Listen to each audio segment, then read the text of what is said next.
Okay, so share ko sa inyo ito guys, no? So ngayong araw guys, meron tayo dito ang food device guys, no? So itong food device ito guys, ay ito na yung guys, yung inayos natin guys, yung LCD nito guys, no? Na nawalan guys ng kulay guys. So naayos natin ito guys, no? So yung issue naman guys ng food device ito guys, ay ayaw niya mag-switch guys, no? Mag-switch off. Yan siya guys, no? Yan. Kasi nga ay sira guys yung power switch nito guys, no? Or yung power button nito guys. Yan. Tanggalin natin guys. So ayan siya guys, no? So ayaw niya mag-power off guys, no? So kung nalubat ito guys, ay hindi mo siya mapandar guys, no? Kasi nga yung power button niya guys ay sira guys. So ngayong araw guys, ay ito yung gagawin natin guys na food device guys, no?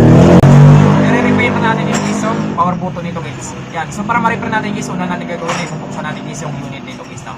So para mabuksan natin guys yung unit nito guys ay pwede kayo gumamit guys ng pang-opening tools guys, no? At electronic liquid natin guys. Yan. So dito guys ay gagamit na ako dito guys ng electronic liquid natin at yung pang-opening tools natin guys, no? So ito pala guys ay natatanggal ng guys yung mga pintura nito guys. Yan. So ngayon guys ay bubuksan natin ito guys.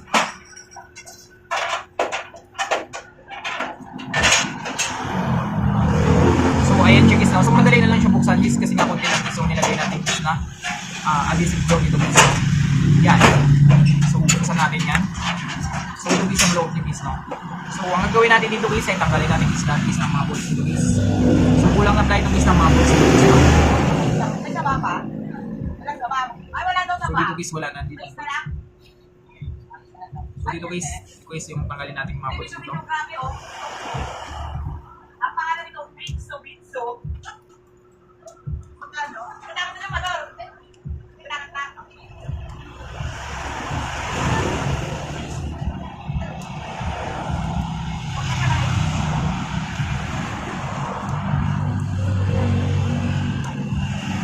So ayan guys, no? So natanggal natin guys lahat guys ng mga bolts guys. So try natin tignan dito sa loob. Tapin muna natin ito guys.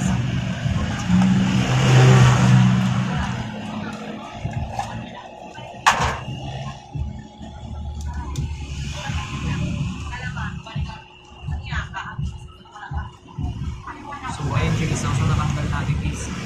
So wala naman siyang bolts guys, no?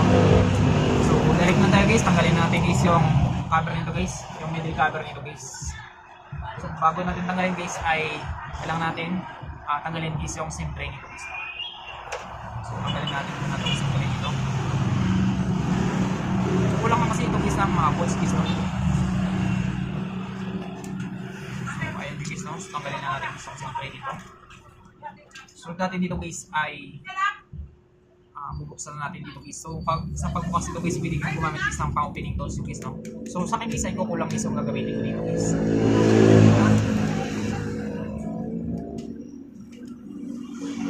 So ayan guys, no? So sunod natin dito guys ay tanggalin natin guys yung disconnector guys ng battery nito guys, no? Or yung tinatawag natin guys na flexible breakers.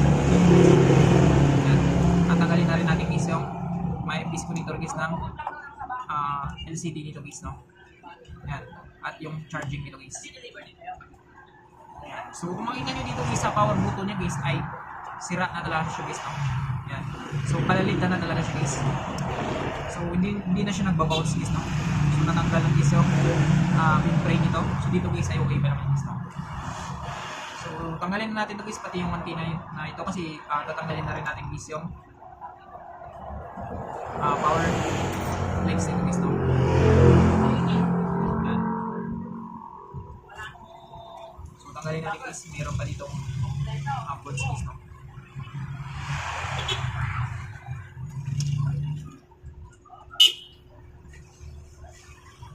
So sunod natin guys, tanggalin natin guys yung motherboard nito guys.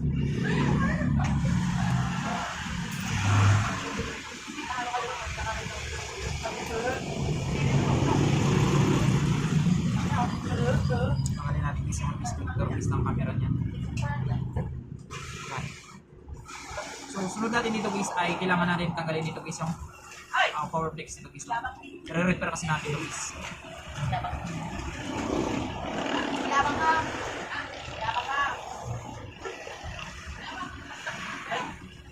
Ikaw muna. Oo, ginagawin mo. So ingat kayo dito guys, no? Kasi pwedeng maputol guys yung power flex nito guys.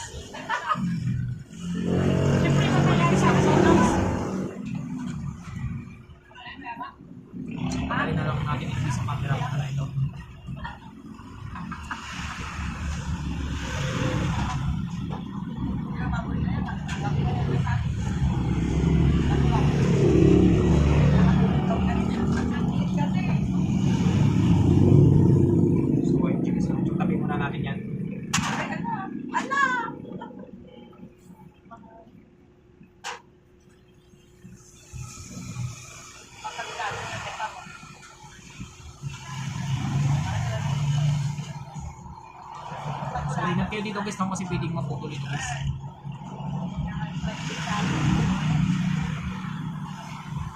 Yan. So natanggal natin dito guys sa dulo. So sunod natin dito guys ay ito rin. Ito yung isang tanggalin natin sa dulo nito guys. So ingat yan guys, pwedeng maputol ito guys. Manipis na kasi ito guys. Yan. So natanggal natin guys no. So ito guys yung power flex dito guys. So sunod natin dito guys ay kailangan natin papalitan nito guys no. So papakita ko sa inyo guys kung paano natin palitan nito guys.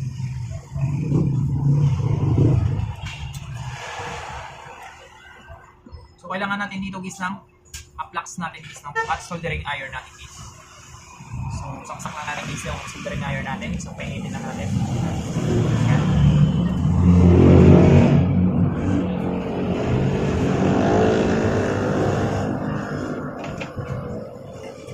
Sunod natin dito guys ay kailangan natin kasi guys matanggal yung guys no. Ito guys. Kailangan natin matanggal guys yung damage guys ng buto ito guys no. Kasi papalitan natin ito guys. So para magawa natin yan guys ay una natin gagawin ay mag-inject tayo dito guys ng flux natin guys. Ito yung flux at kailangan natin guys ng soldering iron natin guys no. Kailangan rin natin guys ng tweezer natin guys.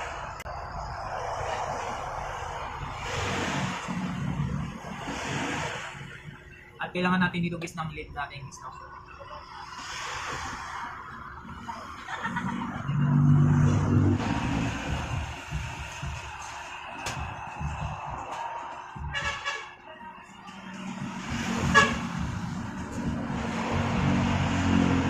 So ayun guys no. So natanggal natin guys yung damage yung guys na buto nito guys no.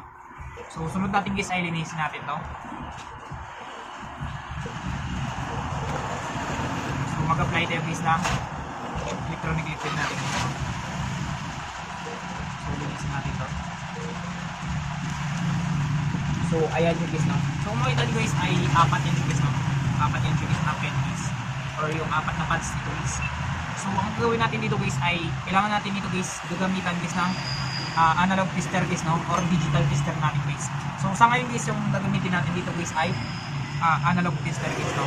So para ma-test natin guys yung connection nito gagamitin guys ng analog tester times 1 150 mA with continuity guys no. So subukan natin. Yan. So ito naman guys yung analog tester natin guys no. So dito guys ay test natin guys yung connection dito guys kung up and down siya or left and right guys. Yan. So wala guys ay nasa up and down siya guys no. Yan. So kung makita nyo guys yung continuity nito guys ay nasa up and down guys no. Yan. So up and down guys yung continuity nito guys.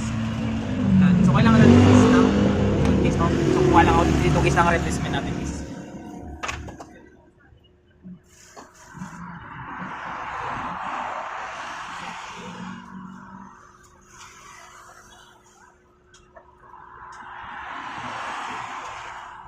So ito guys yung bago natin ipapalit guys na button guys no. So para makikita natin ito guys na panali guys, kailangan natin hinangan ito guys no. So hinangan na natin ito guys.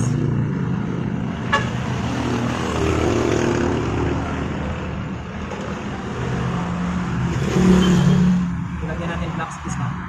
Para kumapit siya guys.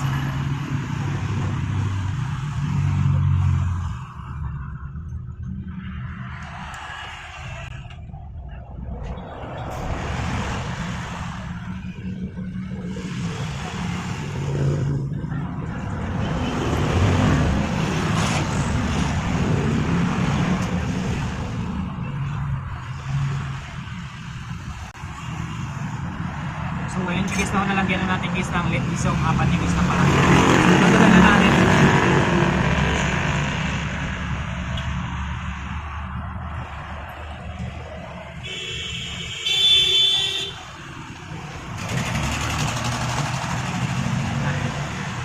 So nalagyan natin guys ng LED guys no. So sunod natin dito guys ay pwede na natin siyang install guys no. Subukan natin guys. Lagyan muna natin guys ng LED ito guys.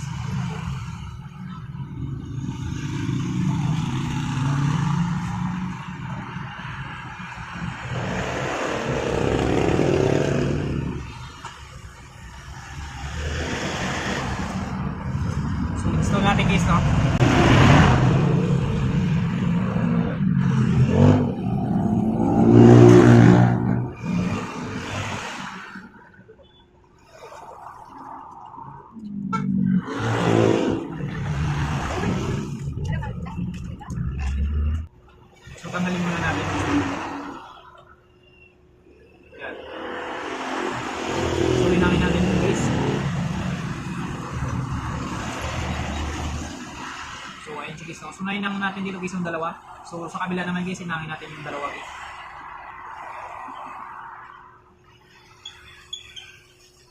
So ayan guys, no? So subukan natin guys.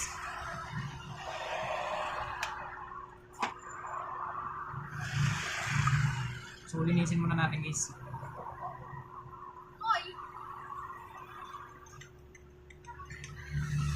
So ayan guys, no?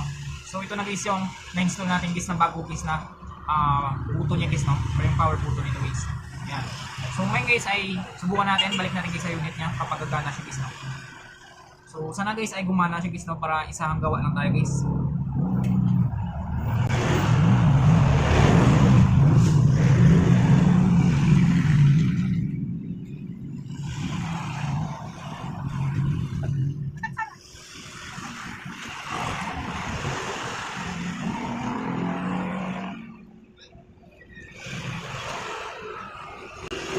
Balik natin guys yung motherboard niya guys, no?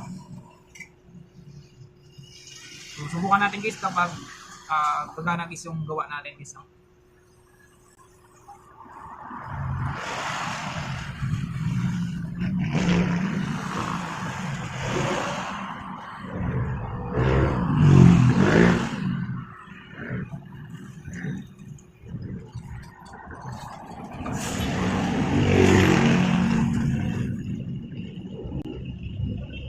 So ayan guys, no? So subukan natin guys kapag mag-power on siya guys.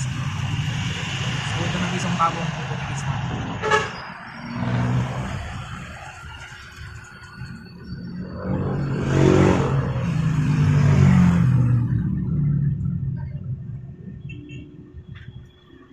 So ayan siya guys, no? So okay na siya guys. Yan, so makita niyo guys, no? So goods na siya guys. So kumana guys yung gawa natin guys, no? So isang gawa lang tayo guys, hindi natin nahirapan guys, no?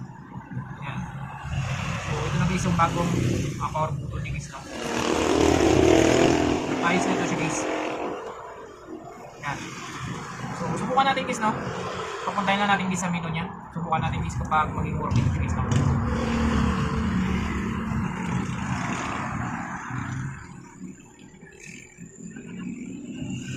So ayan siya guys. So subukan natin. Yan.